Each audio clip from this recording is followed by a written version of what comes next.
This was something that I wanted to just sort of talk about because we so often associate science with any lack of connection. That science can say what a flower is, but can't say it's beautiful.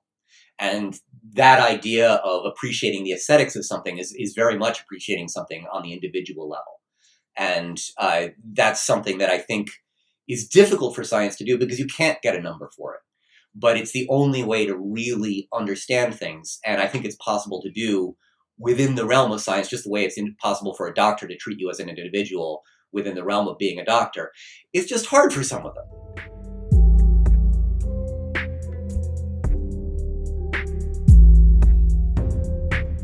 Friday, June 7th, and sitting here with Dr. Josh Stout. Good morning, Josh. How's life? Good morning, Eric. Yeah, things are good. I'm on summer vacation, which is now going to get everything chaotic again, so we might get off schedule. So I thought I'd do 2 episodes today, and I wanted to start off with thinking about how science can address the concept of the individual, both for humans and in the animal kingdom, because we only exist as individuals, but science only looks at things. Is it statistically significant? Is the treatment group have a higher mean than the control group? It can only look at aggregated numbers and make decisions based on aggregated numbers. This was what Asimov's famous Foundation series talked about with Harry Seldon and psychohistory. Oh, I loved that. When I was 14 years old, Wonderful I loved that stuff. so much. And the economist Paul Krugman talks about the ideas in the Foundation influencing his work that led him to a Nobel Prize in economics, and that looking at the ways the world moves as large groups can give you tremendous predictive power. And so, I'm interested in the way we can see the future through demographics. I'm interested in looking at how, for example, most medical science is based on large, double-blind tests where trials where you really get great answers if you have 50,000 people doing something. And this is how we learn things. Yeah. And you have to do it with these large numbers. I just have to say, though, that the people who were influenced by Foundation were influenced by the books. Oh, yes. not the show. TV show. No, they did a weird remake of Episode 4 of Star Wars. We don't need to geek out on that, but I could. They had a Death Star.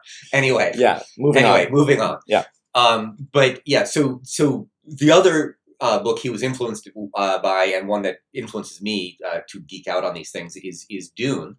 And so looking at ecologies. Oh, Frank Herbert. Yeah, well, certainly Dune 1 was amazing. And the movie there are quite good. But the idea of looking at entire planetary ecology, I'm sorry, to make predictions. I'm sorry, I have to interrupt. You mean the movies are quite good, the new ones, as opposed to the original ones, which were terrible. Doesn't exist. Usually it's the other way around. Yeah, doesn't exist. Yeah, anyway.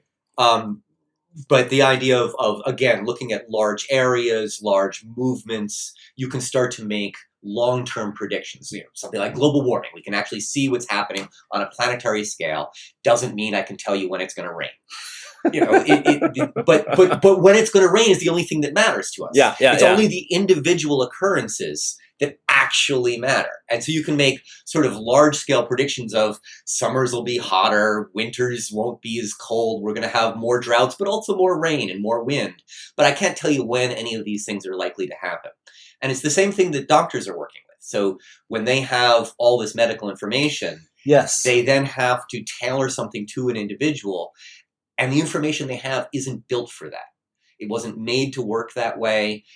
They can't know anything because one data point doesn't give them enough information. So they can only work on sort of large-scale hunches that were built on tens of thousands or even hundreds of thousands of people. And you're a single individual with your single set of stuff. Your organs aren't even in the same place as everyone else. Everyone's a little bit different. Your nerves are slightly different pathways. Everything's more or less the same way. I'm sitting here smiling because, again, I have to bring up my doctor who specifically, he was like, okay, you're going to go on the internet and you're going to see that with these test results that at a population level, you have a very low risk, but we're talking about you and you're an individual. So I want you to stay on these drugs. Yeah. And he made it distinct. He went right to what you're talking about. Well, I often think about it a lot like cooking, where there's a lot of science involved with cooking. The fats combining with the proteins and the proteins combining with the sugars, all of these things have really well-identified sets of characteristics that can give you predictions about how things will work in cooking. But you don't really need to know that part as well as what you need to know when you're working with a particular dish, an individual dish. When you're working at the individual level with this stuff, you're kind of guessing. You're adding a little bit more salt. You're adding a little bit more of garlic. You look at the clove of garlic. You're not measuring it precisely. You're just saying, I could use 2 of those. And that's how doctors are treating us.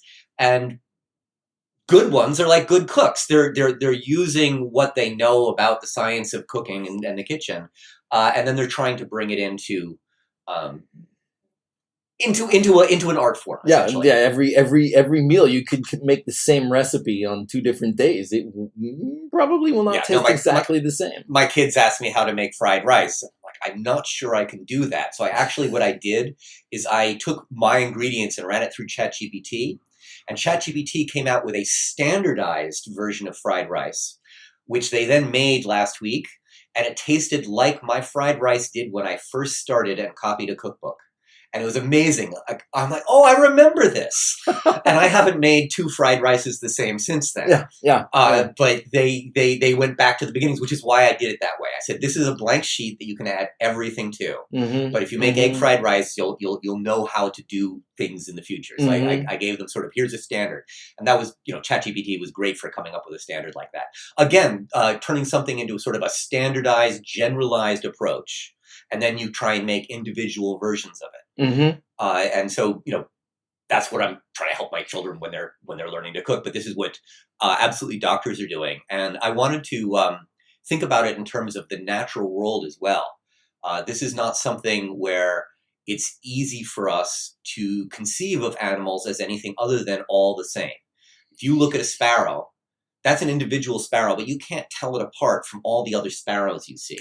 I can with dogs and cats, but not with birds in a park. No, that's actually one of the things about pets, and it's a good point. Pets are individuals to us.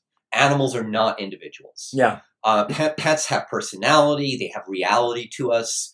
They're members of the family. We worry about them if we don't see them for a while. Then they come back. We feel relief. All of these things. Whereas if there were one sparrow you didn't see that day, you wouldn't know. And you wouldn't care. And so that's how we feel about the natural world. So if you see a 10% reduction in birds across the board, you're like, less birds. Yeah. Those are not like 1 in 10 individuals has now been killed. You don't see it as a decimation. No. And that's actually, that's way too optimistic. It's more like half in the last 20 years. You're actually saying right now that we've lost half of the birds? Yes. In 20 years? Yes, and we haven't noticed. Wait, all birds? Yes. I mean, it's not all half. You mean globally or in cities or?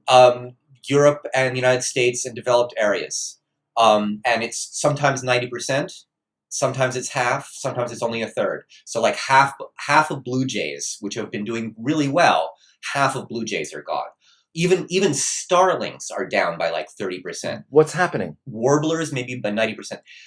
Mixtures of pesticides, habitat loss, all the bad things that are difficult to just do. Like we can't just protect them as individuals. If you want to just focus on, I'm going to protect this one woods for this, one bird here, you can probably keep that bird alive. But if you don't focus on them in that way, you can't keep them all alive. Actually, it's really interesting. There is a pro-hunting organization, Ducks Unlimited, that has pushed in a really bipartisan way to protect ducks. Ducks have not gone down in levels. We still have the same numbers of ducks we had 20 years ago. It's everything else. It's all of the songbirds, all the perching birds. They're way down, and it's because we've had this really concerted effort to save this particular wetland, because that's where I hunt, and this particular other wetland. And if you're going around shooting birds, you actually start interacting with them much more as individuals, and so you care about their particular spot, not just in general. We need to protect wetlands. I need to protect this one so that I can hunt there, and that works. And people have actually been quite successful at protecting the ducks, because they think about them in a different way, it's because they think about them at all. Because they think about them at all, and it's able to cross the partisan divide. If you can't get both Republicans and Democrats working on something these days, you can't get anything, and we don't agree on anything. And so protecting ducks was one of the few things that everyone kind of agreed. Well, from Dick Cheney with his shotgun, shooting people and ducks, to everyone else, we really like ducks. But apparently we don't like warblers, for example. Well, is it that we don't like them, or we just don't think about them? We don't think about them. We don't care. As long as there's some birds out there, they're all the same bird to us. And so we prefer to have big hotel complexes on islands in the Caribbean where these things overwinter, and so now they have no habitat anymore. And we put various housing complexes, right at the edges of woods, so now that there's no unbroken forest, so that the brown-headed cowbird goes in and outcompetes them. And so they're nest parasites, and it only happens if there's grassland next to the woods, so someone's lawn allows these other birds to go in and outcompete the warbler. So on many levels, these birds are just not being thought of, and we need to think about that. As individuals, we think about our own health, and then we sort of worry about the health of our society as big numbers.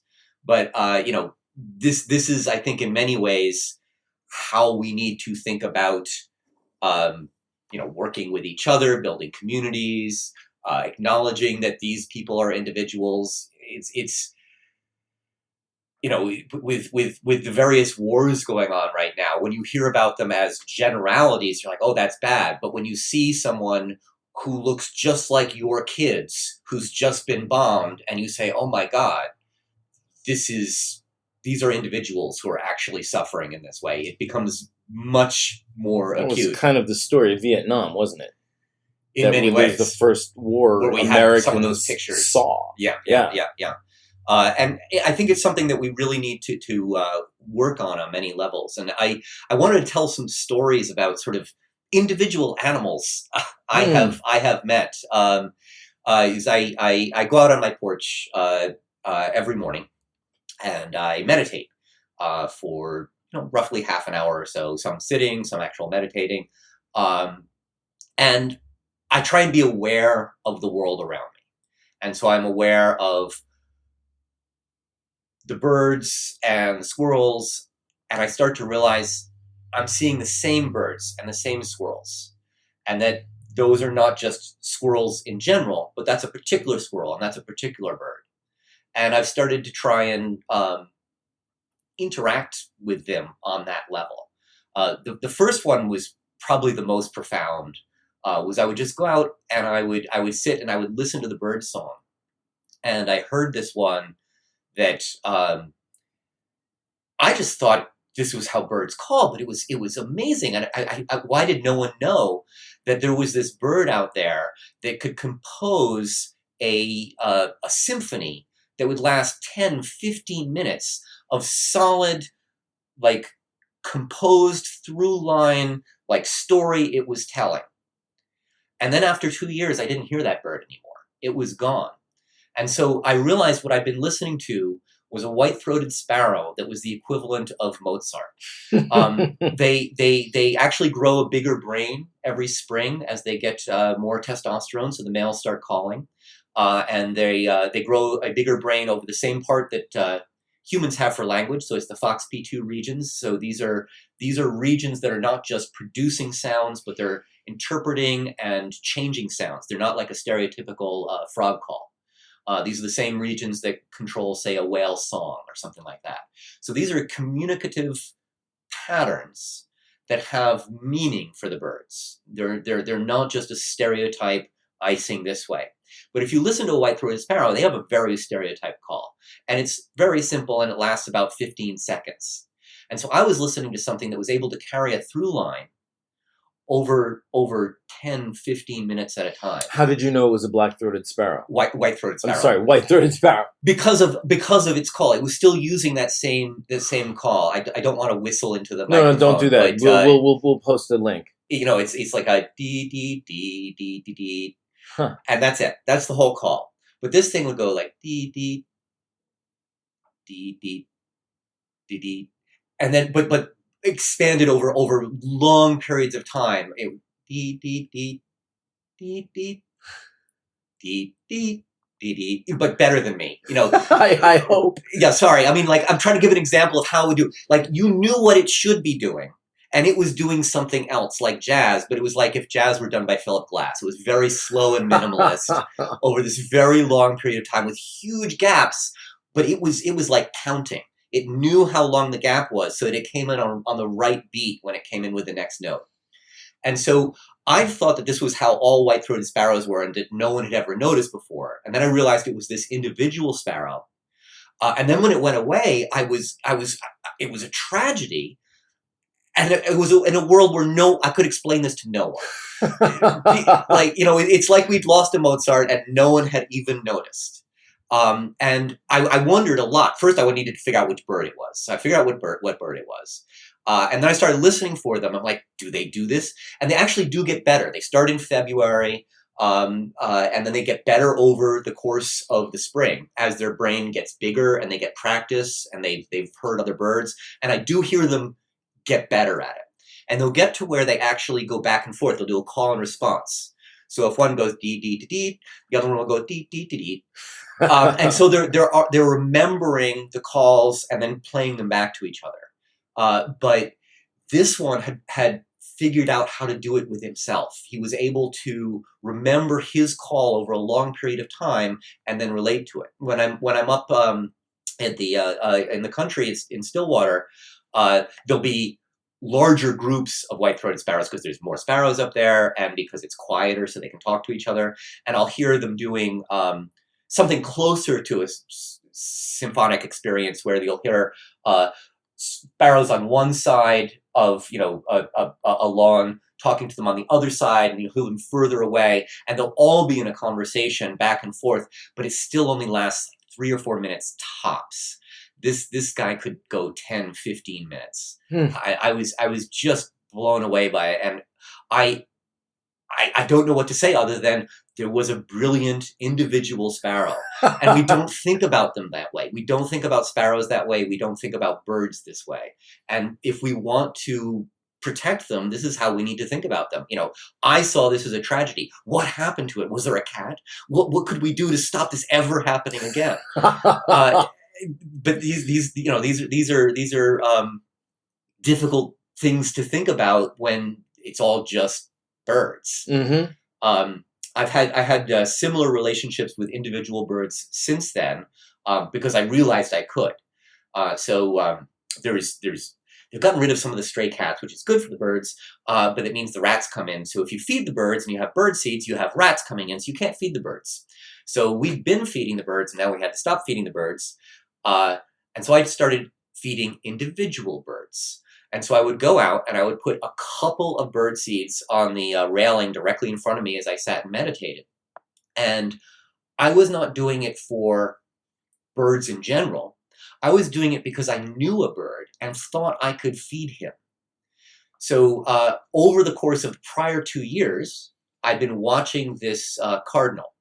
And so we had a male and female living in the bush, near where I sit on the porch every day. So I watched them raise this young male cardinal, and he was well fed. His mom and dad fed him all the time, and he got bigger than other male cardinals. He was fatter. So You were watching this process. I was watching this process, and he was super lazy. I watched him sit as a fully fledged, pure red cardinal, male cardinal, adult, sitting on a bush full of red berries. And his father would land in front of him, pick a berry in front of his face, and put it in his mouth for him. It's so hard to believe that exists in the animal kingdom, but you saw it yourself. Absolutely it does. And so my cat at some point grabs the father. It's a tragedy. I get the father away. The cat did not kill it. The father flew away. I saw it over a couple of future days. It moved. First it moved, and then his wife moved. Mate, whatever. Yeah. It's hard when you start thinking of individuals. It's hard not to think of them that like tight pair kind of sense because they are. And so I knew where they'd gone, but his son stayed, and they tried to come back and get him to move, but the son stayed, and the son, because I'd known the son his whole life, the son had known me his whole life, and so we sort of recognized. And he would come and he'd chip at me and yell at me for being out there, like he'd chip at a cat, but a little less aggressively. And so I'd be sitting out there, and he'd chip at me every morning. So I finally said, I'm just going to see if I can give him some seeds. So the seeds were for this one? Yeah, so I knew him ahead of time, put the seeds there, and then would sit and meditate. And after about 2 weeks, he was coming down and eating the seeds. And so now he calls for me. He goes, chip, chip, chip. And I come out and I put the seeds down, and I'll sit with him. Sometimes I'll do it more than once in a day. I'll do it every morning, guaranteed. But if he comes and wants other food, sometimes I'll do it. So I'm giving it to him personally. His mate does not like to come down.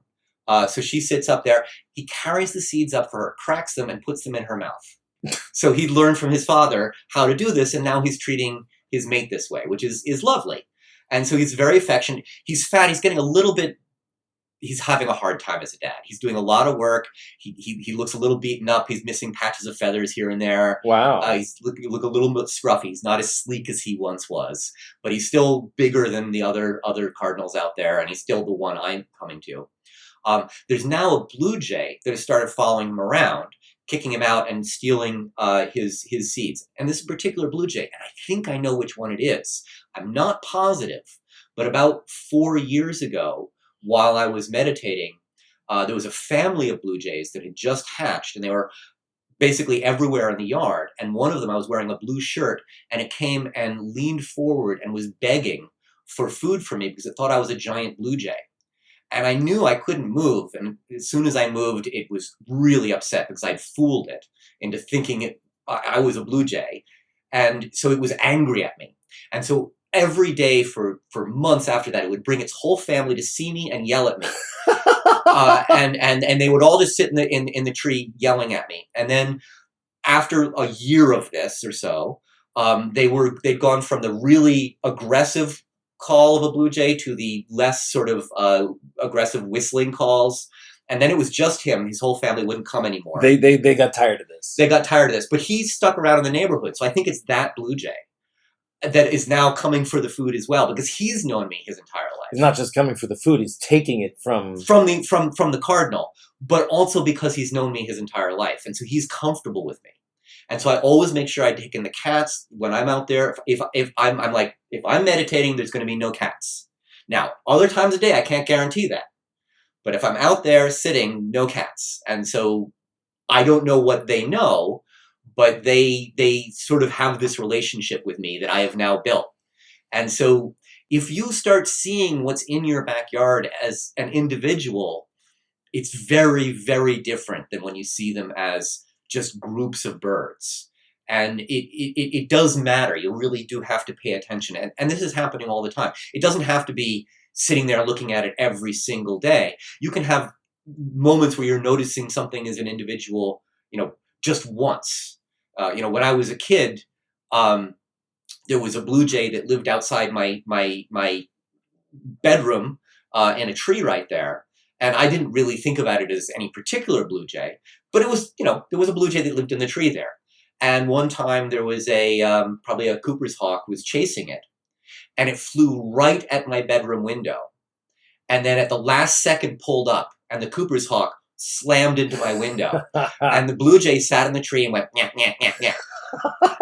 And, that was a very individual moment. That was a thing that blue jay had figured out, that not only did it have a tree, but it had a window that was invisible, but it knew where it was. It knew, yes. Exactly. That's great. Yeah, I mean, I had a similar experience. It was not nearly as involved or complex as your, but I was at Marcy campsite once, and a bird came hopping over begging for food, and it actually hopped up on my hand. Okay, great, you're familiar with people. But the next morning I come out of my tent and I'm stretching and I stand up. Oh, I've just been sleeping on the ground and I hear, and the bird lands on my shoulder. I got the seeds and I fed it from my shoulder, but it had to be the same bird. I knew, even though it was the second time I had seen it, that it was the same bird. No, there was a. I wish I could remember people's names as individuals the way I remember other things. Somehow I completely accept this about you. But it's just something I can't do. So anyway, there was a famous actor that anyone would know the name of. Yeah. On Colbert's show. And Colbert was like, "So you're old. You used to have a reputation for partying. What do you do now?" He's like, "Well, I was just in Berlin, and there was this bird who would fly up to me, and I'd feed him every day. That's what I was doing in Berlin. I didn't go to any parties. I was in bed by 9 o'clock. I was feeding this bird." And Colbert says, "What kind of bird was it?" He's like, and he looks slightly ashamed, and I know why. And he looks down and goes, "It was sort of like a chickadee." And I'm like, I know what it was, and I know why you didn't want to say it. It was a great blue tit. And that's why, because they look sort of like chickadees. He knew what it was, and he wasn't saying it. I think he did. But Colbert's show is exactly the place to say that sort of thing. He loves that. He might have actually not known. It's also possible. Well, there you go. But it would have been fun. I mean, this is the way I hope my doctor looks at me. I hope he sees me as that individual bird from the forest. Too. Because I can't imagine going every day seeing person after person after person. But you need to see them each. Well, as an absolute individual. I recently had an appointment with my doctor, and I realized that the conversation you have about your life with the doctor isn't just information so that the doctor gets information about you. It's also so that the doctor sees you as an individual. Right, yes. And puts connections in with what you're doing in your life in general. And that is absolutely part of their art. And if they can't bring out the individual in you, they're not doing their job correctly. They should be having a conversation with you. Yeah. Like you said, each patient is like a dish you're making on that day. It's what's the humidity? How many ingredients do you have? Do you have everything you need? Is it all there? Is it all fresh? Yes. Yeah. He asked me about my T-shirt. I'm like, funny you should say that. That's the Orphic egg. And away we went. Exactly. But yeah, so I just wanted to bring this out because I think it's important for us dealing with the medical system, us thinking about the way we interact with science-related issues, and us interacting with the natural world. Absolutely, yes. And that this was something that I wanted to just sort of talk about because we so often associate science with any lack of connection. That science can say what a flower is, but can't say it's beautiful. And that idea of appreciating the aesthetics of something is very much appreciating something on the individual level.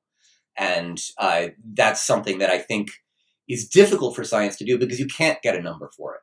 But it's the only way to really understand things. And I think it's possible to do within the realm of science, just the way it's impossible for a doctor to treat you as an individual within the realm of being a doctor.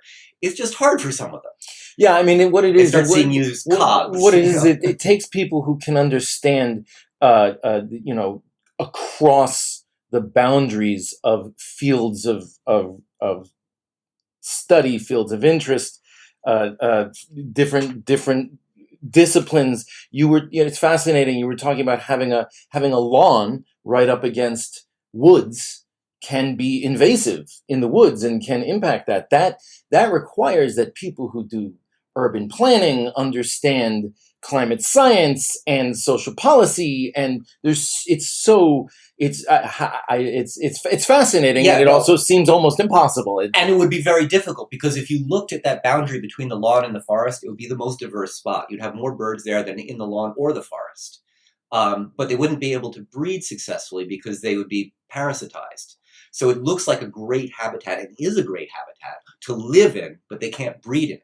So they need another spot that is deep in the forest where they're not going to get parasitized by the brown-headed cowbirds. So you need to understand all of this stuff. Yeah, it's immensely complex, and also requires understanding much more than just the nature of the creatures. Right. The nature. And this is what Temple Grandin was doing when she was looking at slaughterhouses. So we certainly treat our food as every animal is the same. We don't see them as having feelings and desires and pain and suffering and all these kinds of things. How could we? Exactly. No, it's hard. But they definitely do. And they're all individuals just like our pets. And they are, the same in every way as us and our pets in that sense. And so what she was trying to do is saying, okay, if we're going to eat these things, then we need to figure out how to minimize their suffering. And so you don't have a line of cows looking at the next cow getting slaughtered. You have to make it so. Josh is laughing at me, holding my head. Yes. Yeah, because we didn't think of it that way. And it was horrendous for the cows realizing that they're about to die. And, that's something that you can make animals have a much better life, and still, treat them as food. But start realizing that they have individual needs, and they need a larger cage. They need to be able to move around. All of these kinds of things are ways that you can actually improve the systems we have existing without trying to bring everything down. Yeah, without trying to bring everything down. That would be the key. That would be the key. Yeah. All right. Well, that's fascinating, Josh. Thank you so much for that. Well, thank you. All right, folks. As I say every time, until next time.